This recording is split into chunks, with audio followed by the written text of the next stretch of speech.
ప్రత్యేకమైన వందనాలు.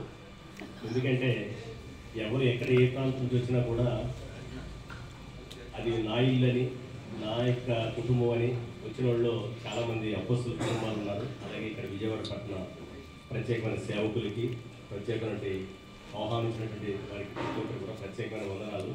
ఎందుకంటే ఒక కుటుంబంలో ఒక సభ్యుడిని నేను. ఎందుకంటే మా కుటుంబం చాలా పెద్దది, అంటే మా కుటుంబం చాలా చిన్నదని చెప్పి మీరు అనుకుంటున్నారేమో, కానీ ఈ అపోస్తల కుటుంబంలో నేను ఒక సభ్యుడిని. ఎందుకంటే మా కుటుంబంలో తండ్రులు, తల్లి, అన్నదమ్ములు, అక్క చెల్లు చాలామంది ఉన్నాం.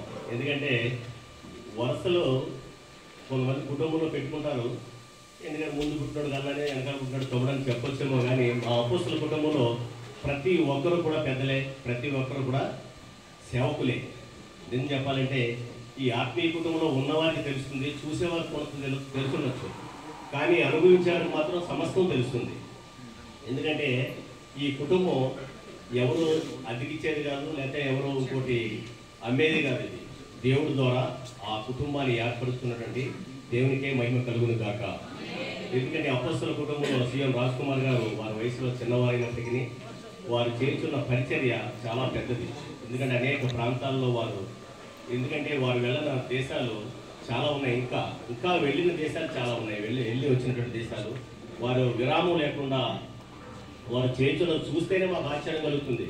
ఇంకా దేవుడు ఎందుకంటే ఆయుష్ ఆరోగ్యాలు ఇచ్చి ఆయనకి మంచి ఆరోగ్యం ఇచ్చి వారు చేస్తున్న పరిచర్య ఇంకా ఇలాగే అపోస్తల కుటుంబంలో జరగాలని మా కుటుంబం అంతా కూడా ప్రార్థన చేస్తున్నాను. ఎందుకంటే ఆ కుటుంబంలో జరిగే మేలులు చాలామందికి తెలుసు. పరిచయం చేసేవారు కొంతమంది ఆ పరిచయాన్ని జ్ఞాపకం పెట్టి మనందరికీ ఇంకా జన్మించిన ఆ ప్రభుకు మాత్రం వందనాలు స్తోత్రాలు చెల్లిస్తున్నాం. ఎందుకంటే ఆయన ఎల్లప్పుడూ మరువనివాడు, విరువనివాడు.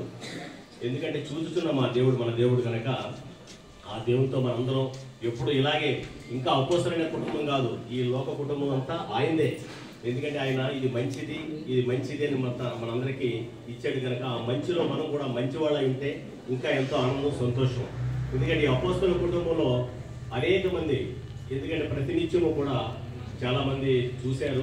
ఎందుకంటే మా జూమ్లో 3 గంటల కాడి నుంచి ప్రతి ఒక్కరు ప్రార్థన చేస్తారు. 6:30 వరకు కుటుంబం సాగుతూ ఉంటుంది. మంచి చెక్కలు ఒకరినొకరు పురుగొల్పుకొని ప్రార్థించుకునే ఈ సమయం. కొంతమందికి అయితే ఈ జూము కొంత గంట ఉంటుంది, 2 గంటలు ఉంటుంది, కానీ ఈ జూమ్ విరామం లేకుండా 365 రోజులు ఉండే జూమ్ ఇది ఒకటే నేను చూశాను.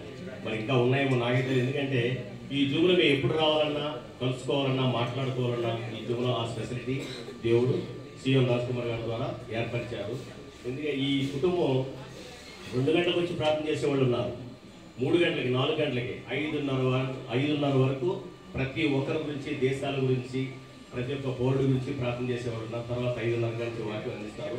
6:30 వరకు ప్రతినిత్యం కూడా మేము ఈ మీటింగ్లో మేము పాల్గొంటూ ఉంటాం. ఎందుకంటే పరిచయం ఎన్ని రాష్ట్రాల నుంచో, కర్ణాటక, ఆంధ్ర, తెలంగాణ, మహారాష్ట్ర, ఛత్తీస్గఢ్ అనేక రాష్ట్రాల నుంచి వచ్చేవాళ్ళు 13 రాష్ట్రాల నుంచి వస్తున్నారు.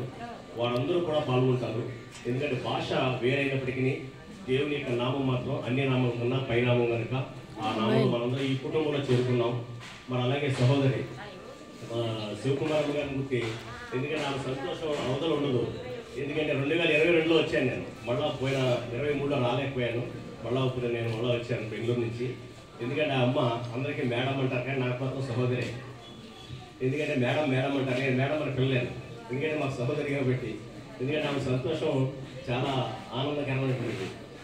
వీళ్ళందరినీ చూసి ఆమె ఒక ఓపిక తెచ్చుకుంటున్నారు. వాడు వెళ్ళిపోయిన తర్వాత మరి ఎలా ఉంటుందో నాకైతే తెలియదు, కానీ ఆమె సంతోషానికి అవసరం.